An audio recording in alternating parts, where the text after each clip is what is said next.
Assalamualaikum warahmatullahi wabarakatuh. Salam sejahtera untuk kita semua. Oke teman-teman, kembali lagi dengan saya Muhasib.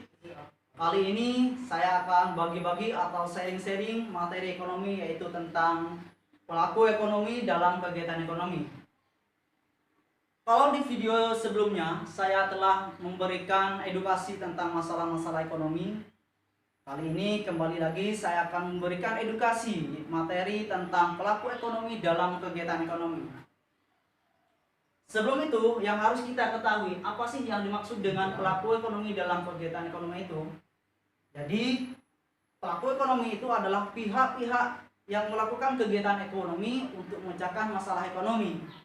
Masalah apa yang ingin diselesaikan? Yaitu masalah produksi, distribusi, dan konsumsi. Kemudian, setelah kita mengetahui masalah yang ingin kita pecahkan atau masalah yang ingin kita selesaikan, kita harus mengetahui siapa sajakah pelaku-pelaku ekonomi tersebut, yaitu rumah tangga konsumsi atau konsumen, rumah tangga produksi atau perusahaan, rumah tangga negara atau perusahaan, yang terakhir adalah masyarakat luar negeri. Yang pertama yang perlu kita bahas adalah rumah tangga konsumsi. Siapa sajakah rumah tangga konsumsi itu? Bisa individu, bisa kelompok, atau bahkan lembaga. Jadi, kegiatan apa saja yang dilakukan oleh rumah tangga konsumsi? Yang pertama, menyediakan faktor-faktor produksi seperti sumber daya alam atau sumber daya manusia. Yang kedua, menerima imbalan atas faktor produksi yang dimiliki. Setelah rumah tangga konsumsi ini menyerahkan sumber daya manusianya, kemudian perusahaan atau produsen itu memberikan imbalan kepada faktor produksi yang telah diserahkan oleh konsumen tadi, itu berupa upah atau imbalan. Dan yang terakhir adalah mengkonsumsi atau membeli barang dan jasa. Itulah kegiatan dari rumah tangga konsumsi. Kemudian yang kedua, yaitu perusahaan. Apa sih yang dimaksud dengan perusahaan itu? Perusahaan adalah pelaku ekonomi yang melakukan kegiatan produksi. Itulah perusahaan.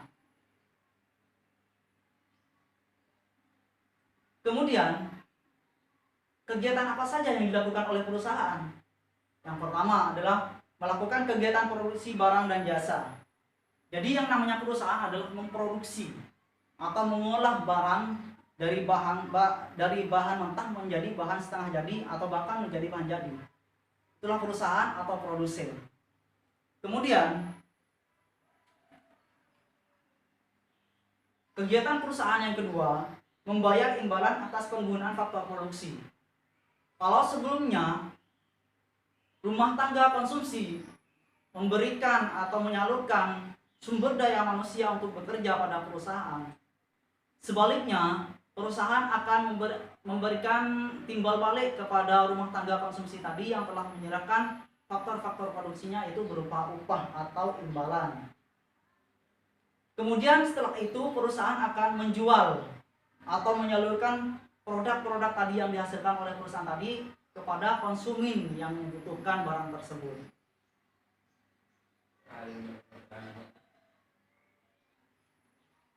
Yang ketiga adalah rumah tangga negara atau pemerintah. Kegiatan apa yang bisa diberikan pemerintah terhadap pelaku ekonomi tersebut? Di antaranya yaitu mengatur atau menstabilkan dan mengembangkan kegiatan ekonomi.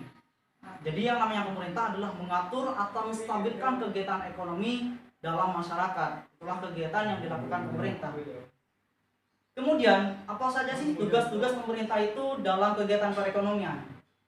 Yang pertama adalah menyediakan sarana produksi, kemudian merangsang produksi melalui pajak atau subsidi, dan yang terakhir adalah mengatur perekonomian dengan peraturan atau pengawasan dan perizinan. Itulah tugasnya dari pemerintah, mengatur dan mengawasi kegiatan perekonomian dalam masyarakat. Yang terakhir adalah masyarakat luar negeri. Dalam suatu negara, muhal bagi kita tidak melakukan transaksi dengan luar negeri. Karena persediaan barang dalam negeri ini tidak mungkin bisa mencukupi segala kebutuhan dari masyarakat dalam negeri. Jadi dalam kegiatan ekonomi ini kita membutuhkan orang luar negeri supaya bisa mencukupi kebutuhan dalam masyarakat dalam negeri tersebut. Jadi pelaku ekonomi yang terakhir ini adalah masyarakat luar negeri. Kita akan saling bekerja sama, saling jual beli barang atau kebutuhan hidup masyarakat dalam negeri ataupun luar negeri. Seperti itu teman-teman, materi tentang pelaku ekonomi dalam kegiatan ekonomi yang bisa saya sampaikan pada pertemuan hari ini. Jangan lupa ikuti terus video-video dari saya, karena saya akan selalu memberikan edukasi materi ekonomi dari mulai tingkat SMP, SMA, bahkan perkuliahan. Mungkin itu yang bisa saya sampaikan pada pertemuan kali ini. Mohon maaf apabila ada kesalahan. Wabillahi taufiq wal hidayah. Assalamualaikum warahmatullahi wabarakatuh.